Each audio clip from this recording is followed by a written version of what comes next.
Office বা class শেষ, ক্লান্ত শরীরে বাসে বসেছেন, হাতে এক প্যাকেট চিপস। ভাবলেন বাসায় গিয়ে আয়েশ করে খাবেন, কিন্তু বাসার কলিং বেল চাপার আগেই আবিষ্কার করলেন প্যাকেটে শুধু হাওয়া আর কিছু গুঁড়ো পড়ে আছে। চিপসগুলো গেল কই?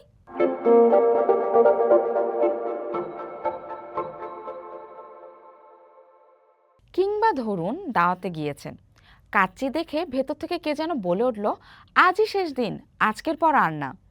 খাওয়ার পর যখন বুক জ্বালা পোড়া আর অপরাধ বোধ শুরু হয়, তখন মনে হয় কেন এত খেলাম, কেন এত চিন্তা করার পরও আমার মুখ সময় মতো ব্রেক কষল না।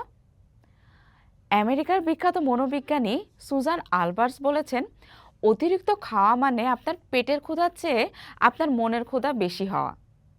কিন্তু এই খায় খায় স্বভাবের পেছনে ভিলেন কারা? চলুন জেনে নিই এই নিয়ে মজার কিছু কারণ।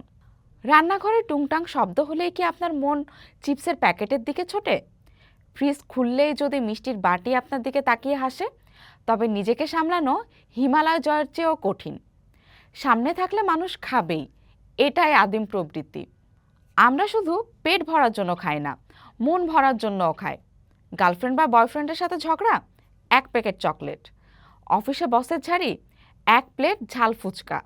রাগ, আনন্দ কিংবা একঘেয়েমি দূর করতে আমরা খাবারকে যেন পেন কিলার হিসেবে ব্যবহার করি। এর একটা আলাদা নাম আছে, ইমোশনাল ইটিং। ছোটবেলায় মা বাবা শিখিয়েছেন প্লেটে খাবার নষ্ট করতে নেই। এই মহৎ শিক্ষা পালন করতে গিয়ে আমরা আমাদের পেটের ধারণ ক্ষমতাকে ডাস্টবিন বানিয়ে ফেলি। পেটে জায়গা নেই, কিন্তু প্লেট পরিষ্কার করতে হবে, এই জেদই আমাদের বিপদে ফেলে। বন্ধুর সাথে খেতে বসেছেন, বন্ধু খুব দ্রুত খাচ্ছে, অজান্তেই আপনার হাতও স্পিড বাড়িয়ে দেবে, যেন এটা অলিম্পিকের কোনো ইভেন্ট।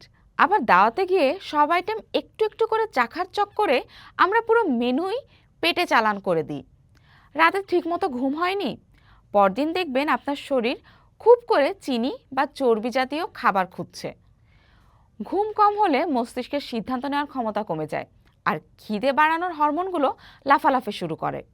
এই তো গেল আমাদের এই খায় খায় স্বভাবের কারণ। কিন্তু আমাদের এই খায় খায় স্বভাব থেকে বাঁচার উপায় কি? সমাধান কিন্তু রকেট সায়েন্সের মতো কঠিন কিছু নয়, শুধু কয়েকটা কৌশল মাথায় রাখুন। হাত যখন খাবারের দিকে যাবে, তখন নিজেকে গোয়েন্দার মতো প্রশ্ন করুন, আমি কি সত্যিই ক্ষুধার্ত, নাকি আমি বোর হচ্ছি?